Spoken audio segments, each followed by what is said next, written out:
دیکھیں بڑی خوبصورت بات ہماری ایک بیٹی نے کی ہے، نوشین عالم یہ راول پنڈی سے.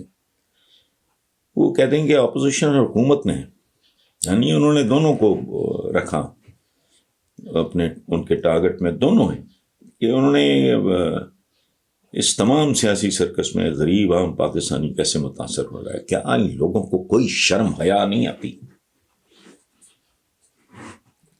یہ سکون سے کسی کو کام ہی نہیں کرنے دیتے. بھائی وہ بلاک کال ہونے دو، اتنے سال بھگت لیا ہے، چلو اگر بھگتنا ہی، میں بھگتنے کا ہی لفظ استعمال کرتا ہوں تو بھائی تھوڑا اور آگے چل کے دیکھ لو. لیکن نہیں، نوشین بیٹا آپ ٹھیک بات کر رہے ہو، یہاں کسی کو، میرا تو ایمان ہے، کسی کو کسی سے کوئی دلچسپی نہیں. میں سیاستدان کی بات کر رہا ہوں. یہ ملک آج یہاں کھڑا ہوتا جہاں یہ ہے اگر ان لوگوں میں کوئی جان ہوتی. اور یاد رکھنا ایک بات، آپ یہ اکثر یہ بات کرتے ہیں نا جی فوج نے فوجی مداخلت، تو تمہاری وجہ سے بجو عالی شان بندے ہوں، بیٹھے پارلیمنٹیرینز ہوں، ان کا دشمن بھی ان کی دیانت پہ انگلی نہ اٹھا سکے.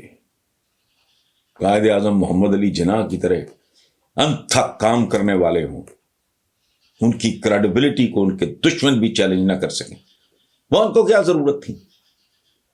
یہ میں جو اتنے سال پہلے میں نے اس کا میں ایک زمانے میں ویٹ کرتا تھا کہ ان پہ یہ چیک نہ ہو، اگر جسے اسٹیبلشمنٹ کہا کہ ہم پتہ نہیں کیا کرتے رہتے ہیں، وہ یہ تو پاکستان کی پلاٹنگ کر کے بیچ دیتے ہیں، یہ وہ لوگ ہیں. اور ابھی ایسا ہی ہوا ہے.